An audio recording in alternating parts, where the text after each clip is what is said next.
I offer IGCSE and IB tuition to secondary school students, especially in economics, math, and history.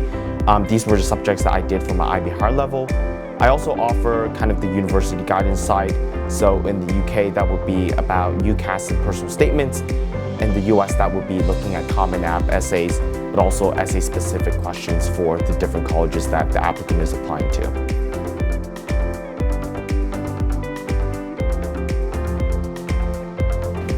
So there are four kind of components. The first is your predicted scores, whether that be kind of your IB, your A-level, or your DSE predicted scores.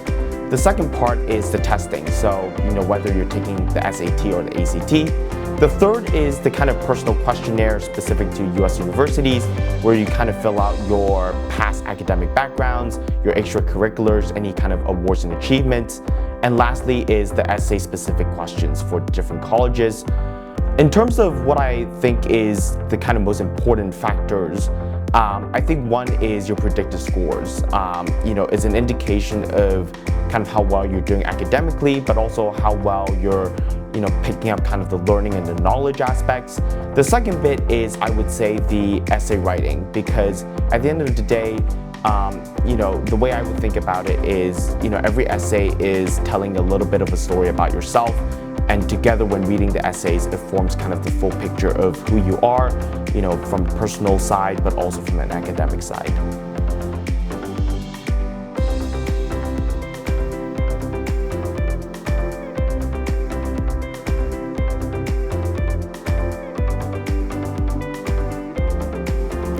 So I think I was fortunate enough where I was predicted, a maximum 45 for the IB.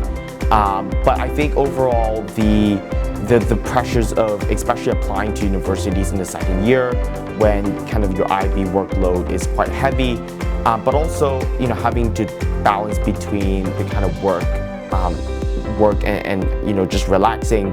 Obviously with US universities, you do need to dedicate quite a bit of time in terms of researching the universities that you want to go for, knowing the kind of strengths and weaknesses, what their special offerings are, and more importantly, how you can be a fit.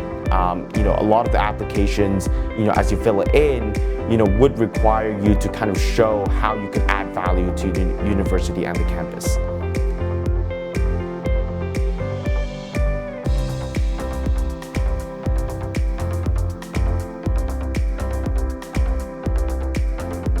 I think there are two key things. I think one is something that I've touched on, which is time. And what I mean by that is, the whole process from, looking at the schools that you really want to apply for, to finding what it is that resonates with your kind of values and your mission, to then going through with the whole application process.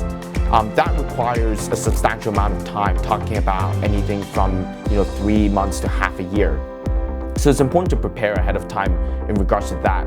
I think the second thing is, extracurricular activities. And not only because, it's something to put on per se, but it's also to show kind of a vested interest in the different disciplines that you're engaging with. And ultimately, as you go into college and you pick kind of the major that, you declare you want to do, it's important to have this kind of proof of concept.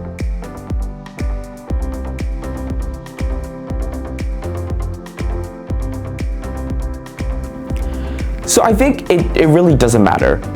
When I went to college, I didn't know what major I wanted to do. And that's why I did IB economics, history, and maths. That was to give me a kind of broad base to work with. I think this is also where the extracurriculars really kick in. One is to show that you have a vested interest across, kind of multiple disciplines. But I think second of all is for you to have the opportunity to touch base with these different disciplines. And as time passes by, you will get a gauge about what it is that you want to achieve, in greater depths, learn about it in greater depths, and that's how you kind of pick your major.